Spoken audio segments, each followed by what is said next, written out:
காங்கிரஸ், பாமக, விடுதலை சிறுத்தைகள் கட்சி, இடதுசாரிகள் கட்சிகளுக்கு 1 லட்சம் ரூபாய் அபராதம் விதிக்கப்பட்டிருக்கிறது. இது குறித்த கூடுதல் விவரங்களை எமது செய்தியாளர் கருணாகரன் வழங்க கேட்கலாம். கருணாகரன், தற்போது நாம் ஒரு முக்கிய செய்தியை பார்த்துக் கொண்டிருக்கிறோம். காங்கிரஸ், பாமக உள்ளிட்ட கட்சிகளுக்கு 1 லட்சம் ரூபாய் அபராதம் விதிக்கப்பட்டிருக்கிறது. இது குறித்த கூடுதல் விவரங்களை பதிவு பண்ணுங்க.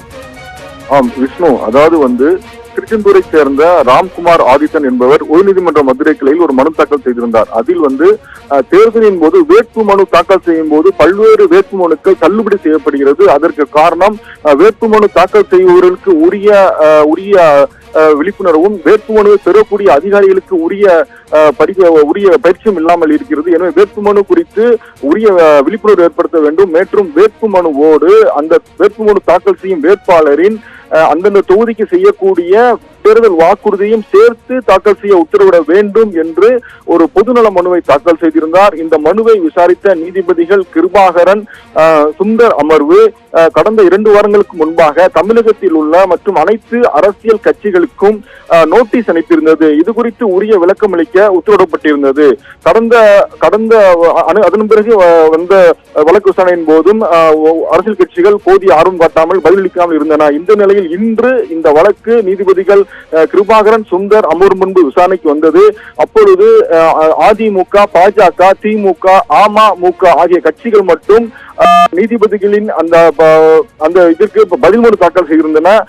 அதை தவிர்த்து பிற கட்சிகளான மார்க்சிஸ்ட் இந்திய கம்யூனிஸ்ட் கட்சி மற்றும் பாட்டாளி மக்கள் கட்சி மற்றும் விடுதலை சிறுத்தைகள் மற்றும் காங்கிரஸ் கட்சி மற்றும் ஃபார்வர்ட் பிளாக் மற்றும் முஸ்லீம் லீக் ஆகிய கட்சிகள் உள்ளிட்ட கட்சிகள் பதில் மனு தாக்கல் செய்யாமல் இருந்தன. மேலும் அவர்கள் சார்பாக எந்த வழக்கறிஞரும் ஆஜராக இருந்தனர். இதைத் தொடர்ந்து நீதிபதிகள் இந்த கட்சிகள் குறித்து வெளியில் 3 முறை அழைப்பு விடுங்கள் என்று கூறினர். அழைப்பு விடுத்த பிறகு இந்த பதில் மனு தாக்கல் செய்யாத, அதாவது நீதிமன்றத்தின் உத்தரவை ஏற்றுக்கொண்டு பதில் மனு தாக்கல் செய்யாத அரசியல் கட்சிகளுக்கு தலா 1 லட்சம் அபராதம் விதித்து உத்தரவிட்டனர். 2 வாரத்திற்குள் அந்த கட்சி தலைமை அந்த போரினால் பாதிக்கப்பட்ட விதவைகளின் அறக்கட்டளைக்கு செலுத்த வேண்டும்.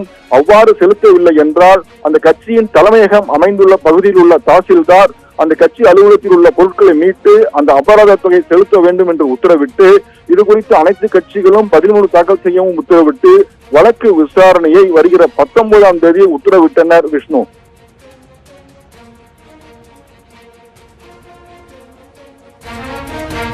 நன்றி கருணாகரன், உங்களுடைய தகவல்களுக்கு.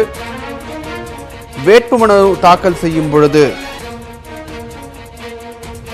தேர்தல் அறிக்கையில் வாக்குறுதிகளையும் தாக்கல் செய்ய கோரிய வழக்கில் 1 லட்சம் ரூபாய் அபராதம் விதிக்கப்பட்டிருக்கிறது.